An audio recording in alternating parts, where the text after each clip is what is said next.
بسم الله الرحمن الرحيم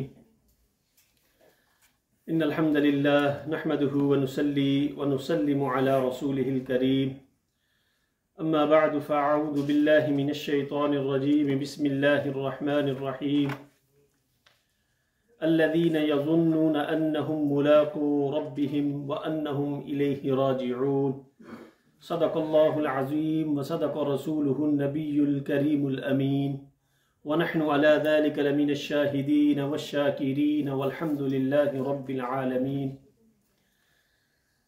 رب اشرح لي صدري ويسر لي أمري واحلل عقدة من لساني يفقهوا قولي إن الله وملائكته يصلون على النبي يا أيها الذين آمنوا صلوا عليه وسلموا تسليما اللهم صل على سيدنا محمد وعلى آل سيدنا ومولانا محمد وبارك وسلم وصل عليه الصلاة والسلام عليك يا سيدي يا رسول الله وعلى آلك وأصحابك وسلم عليك يا شفيع المذنبين.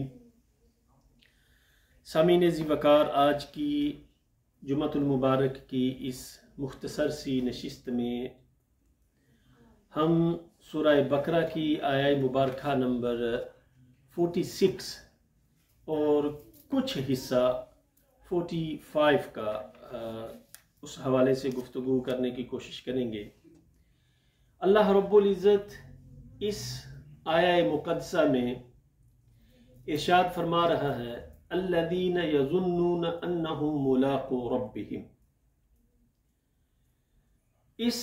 بالخصوص اس آیہ مقدسہ میں اللہ رب العزت اپنی ملاقات کا ذکر کر رہا ہے.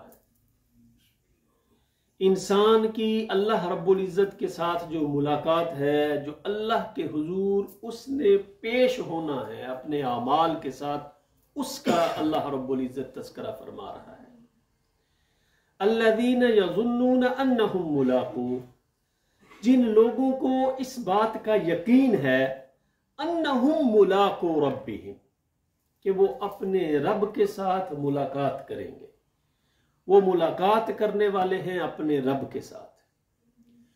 دنیا کا یہ دستور ہے، یہ رواج ہے کہ جب آپ کسی سے ملاقات کے لیے جاتے ہیں تو اس ملاقات کی تیاری کرتے ہیں، اس ملاقات کے لیے اپنے آپ کو تیار کرتے ہیں. اور اس تیاری کا اللہ رب العزت نے قرآن میں بھی یا ایھا الذین آمنوا اتقوا اللہ ولتنظر نفس ما قدمت،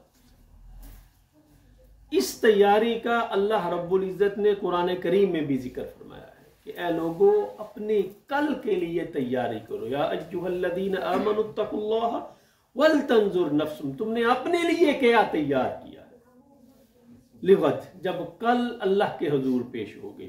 تو اس آیہ مبارکہ میں اللہ فرماتا ہے الذین یظنون انہم ملاقو، جن لوگوں کو اس بات کا یقین ہے کہ ہم اللہ رب العزت کے ساتھ ملاقات کرنے والے ہیں یا ملاقات کریں گے. وَأَنَّهُمْ إِلَيْهِ رَاجِعُونَ، اور ان کو اس بات کا بھی یقین ہے کہ ہم نے ایک دن لوٹ کے اسی کی طرف، جب انسان گھر سے نکلتا ہے صبح کے وقت تو جتنا بھی مصروف ہو شام کو وہ یا دوسرے دن وہ لوٹ کے اپنی دہلیز پہ واپس آتا ہے. تو انسان کا گھر قبر ہے. تو اللہ فرماتا ہے وَأَنَّهُمْ إِلَيْهِ رَاجِعُونَ، ان کو اس بات کا یقین ہے کہ ہم جہاں بھی جائیں، جو کام بھی کریں، جیسے بھی رہیں، لوٹ کے اللہ کی بارگاہ میں ہی حاضر ہونا ہے. اس آیہ مبارکہ میں اللہ رب العزت نے یہ کیوں کہا؟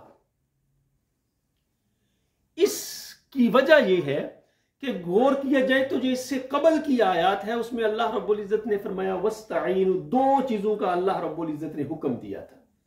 وَاسْتَعِينُوا بِالصَّبْرِ وَالصَّلَاةِ، نماز ادا کرو اور زکوٰۃ ادا کرو. وَاسْتَعِينُوا بِالصَّبْرِ وَالصَّلَاةِ، صبر کرو اور زکوٰۃ اور نماز ادا کرو. دو چیزوں کا اللہ نے حکم دیا اور ساتھ ہی فرمایا وَإِنَّهَا لَكَبِيرَةٌ إِلَّا عَلَى الْخَاشِعِينَ، لیکن یہ دو چیزیں ایسی ہیں یہ انسان پہ بڑی باری ہے. بالخصوص نماز انسان پہ بڑا بوجھ ہے اور صبر بھی بہت بڑا بوجھ ہے، بڑی ہمت کا کام ہے. وہ کسی نے کہا تھا نا کہ غصے کو پی جانا ہی سب سے بڑی بہادری ہوتی ہے. غالباً حضرت علی کا یہ قول ہے. تو صبر اور نماز جو ہے یہ سب سے بڑی گراں چیز ہے۔ اور اب اس آیہ مبارکہ کو سمجھے، ایک مزدور دن بھر مزدوری کرتا ہے، وزن اٹھا کے اوپری دوسری منزل پہ، تیسری پہ، چوتھی پہ وہ مزدوری کر کے وزن اٹھا کے لے جاتا ہے، اور کچھ مقامات پہ کچھ لمحات کے لیے وہ اپنی جان کو خطرے میں ڈالتا ہے۔ کیوں؟ وہ خطرہ اسے آسان لگتا ہے، کیونکہ شام کو اس کو اجرت ملنے والی ہے، اسے انعام ملے گا۔ تو بعین ہی اللہ رب العزت فرما رہا ہے کہ وَإِنَّهَا لَكَبِيرَةٌ إِلَّا عَلَى الْخَاشِعِينَ، نماز اور صبر جو ہے یہ بڑا گراں ہے، بڑا مشکل ہے، لیکن اس آیہ مبارکہ میں اللہ رب العزت نے فرمایا جس کو اس انعام کا یقین ہے کہ اس نے میرے سے ملاقات کرنی ہے، اس پہ نماز باری نہیں ہو سکتی۔ جس کو اس بات کا یقین ہے، اس آیہ میں پہلے اللہ رب العزت نے دو احکامات کا حکم دیا اور بتایا کہ یہ دونوں چیزیں وزنی ہیں، بڑی مشکل ہے۔ اس آیہ مبارکہ میں اللہ رب العزت انسان کو وہ ترتیب بتا رہا ہے، وہ ترکیب بتا رہا ہے، وہ علاج بتا رہا ہے کہ یہ چیزیں اگر تم اپنے ذہن میں رکھو گے تو وہ مشکل چیزیں تمہارے لیے آسان ہو جائیں گی۔ وہ چیزیں دو کیا ہیں؟ وہ یہ ہے الذین یظنون انہم ملاقو ربہم، یقین ہے انسان کو کہ اللہ کے حضور ہماری ملاقات طے ہے، وانہم راجعون، جہاں مرضی پھر لے، جو مرضی کر لے، اللہ کی طرف لوٹ کے جانا ہے۔ اور اس سے پہلے اللہ رب العزت نے بنی اسرائیل کو، کیونکہ ان آیات میں اللہ رب العزت بنی اسرائیل کا تذکرہ کر رہا ہے، بالخصوص خطاب بنی اسرائیل کو ہے، اور بالعموم ساری انسانیت کے لیے یہ پیغام ہے۔ اللہ رب العزت نے انہیں فرمایا پرانے دین کو چھوڑ کر نیا دین اختیار کرنے کا حکم دیا، وَآمِنُوا بِمَا أَنزَلْتُ مُصَدِّقًا لِمَا مَعَكُمْ وَلَا تَكُونُوا أَوَّلَ كَافِرٍ بِهِ۔ اور پھر اللہ رب العزت نے دو احکامات صادر فرمائے، نماز کا اور وَأَقِيمُوا الصَّلَاةَ وَآتُوا الزَّكَاةَ، اور پھر تیسری آیہ مبارکہ میں اللہ رب العزت نے ان دو چیزوں سے مدد لینے کا حکم فرمایا کہ ان دو چیزوں سے تو اللہ کی مدد حاصل کرو۔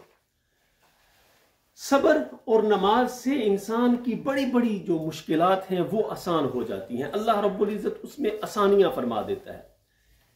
کہا جاتا ہے کہ جو علم ہے یہ انسان کا سب سے بڑا دوست ہے، اسی طرح انسان کی تواضع ہے، عاجزی ہے، لیکن ہر چیز کا جو سردار ہے وہ صبر ہے۔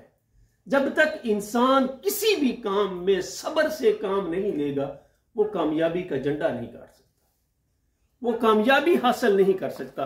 تو اللہ رب العزت نے فرمایا کہ صبر سے کام لو، اور یہ وَإِنَّهَا لَكَبِيرَةٌ، تمہارے لیے گراں ہے، بڑا مشکل کام ہے یہ، لیکن آسانی کی اللہ رب العزت نے ترکیب بتا دی۔ وہ ترکیب کیا؟ الَّذِينَ يَظُنُّونَ أَنَّهُمْ مُلَاقُوهُ، جب اس بات کا یقین ہو جائے کہ اللہ کے حضور ہم نے پیش ہونا ہے، تو پھر اللہ رب العزت کے لیے یہ چیزیں تمہارے لیے آسان ہو جائیں گی، صبر بھی آسان ہو جائے گا، نماز بھی آسان ہو جائے گی، جو بڑی مشکل لگتی ہے وہ اللہ اس میں آسانی عطا فرمائے گا۔ ابو ہریرہ رضی اللہ تعالی عنہ اس حدیث کے راوی ہیں، لیس صلاة اسقل علی المنافقین من الفجر والعشاء، یہ متفق علیہ حدیث ہے، اس کو بخاری نے بھی روایت کیا، اس کو مسلم نے بھی روایت کیا، کہ جو انسان کے دل میں نفاق ہے اس کے لیے عشاء کی نماز اور فجر کی نماز سب سے مشکل ترین نماز ہے۔ یہ بالخصوص یہ حدیث ہمیں اس بات کا درس دیتی ہے، ہمیں جھنجھوڑتی ہے کہ غور کرو اپنے آپ پہ، کیا ہم میں یہ نفاق کی علامت تو نہیں پائی جاتی؟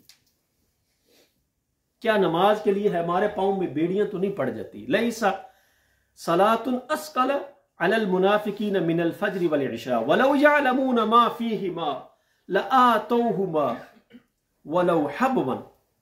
تو آقا علیہ السلام نے فرمایا اگر انہیں پتہ چل جائے نا، ولو یعلمون ما، اللہ رب العزت نے ان میں کتنی برکتیں رکھی ہوئی، اللہ رب العزت نے ان میں کیا خزانہ چھپا کے رکھا ہے، لآتوہما، یہ باغے باغے چلے ہیں، ولو حبوا، اگرچہ گھٹنوں کے بل اپنے آپ کو گھسیٹ کے آنا پڑتا تب بھی وہ آتے نماز کے لیے، تب بھی وہ مسجد کا رخ کرتے۔ اور آقا علیہ السلام نے فرمایا لقد ہممت ان آمر المؤذن فیقیم ثم آمر رجلا یؤم الناس. آقا علیہ السلام فرماتے ہیں میں نے ارادہ کیا کہ میں لوگوں کو، ایک مؤذن کو، ایک بندے کو حکم دوں کہ وہ اذان دے، اور پھر ایک کو میں حکم دوں کہ تم لوگوں کو امامت کرواؤ. ثم اخذ شعلا من نار فاحرق. اور آقا علیہ السلام نے فرمایا کہ پھر میں اکٹھا کروں لوگوں کو، جاؤں لوگوں کے گھروں میں دیکھوں کون نماز کے لیے آیا ہے اور کون نہیں آیا ہے، اور جو نہیں آیا میرا دل کیا کہ میں ان کے گھروں کو آگ لگا دوں. رواہ البخاری و مسلم. اس لیے اللہ رب العزت نے قرآن کریم میں پہلے فرما دیا وَإِنَّهَا لَكَبِيرَةٌ إِلَّا عَلَى الْخَاشِعِينَ. یہ بڑی بھاری چیز ہے، بڑی وزنی چیز ہے، یہ گراں گزرے گی تم پہ، لیکن اس کو آسانی کی ترکیب اللہ نے بتائی. الَّذِينَ يَظُنُّونَ أَنَّهُمْ مُلَاقُو رَبِّهِمْ وَأَنَّهُمْ إِلَيْهِ رَاجِعُونَ. اور پھر جب تم آ جاؤ گے اللہ کی بارگاہ میں، وہ پچھلے جمعۃ المبارک میں نے حدیث بیان کی تھی، آخری بات، کہ من صلی صلاۃ الصبح، جو صبح کی نماز ادا کر دیتا ہے، جماعت کے ساتھ نماز ادا کرتا ہے، وَهُوَ فِي ذِمَّةِ اللَّهِ تَعَالَى، وہ اللہ کی ذمہ داری میں آ جاتا ہے، وہ اللہ کی پناہ میں آ جاتا ہے. اور اللہ فرماتا ہے جو انسان میری پناہ میں آ جائے، اس پہ کوئی اٹیک کرے، اس پہ کوئی حملہ کرے، اسے کوئی تکلیف دے، تو میں اس کے ساتھ جنگ کا اعلان کرتا ہوں، میں اسے جہنم میں پھینک دوں گا. دعا ہے اللہ رب العزت دین اسلام کی ان تعلیمات کو سمجھنے اور ان پر عمل کی توفیق عطا فرمائے. وما توفیق الا باللہ والصلاة والسلام علی رسول اللہ. سنتے ہیں ادا فرمائے.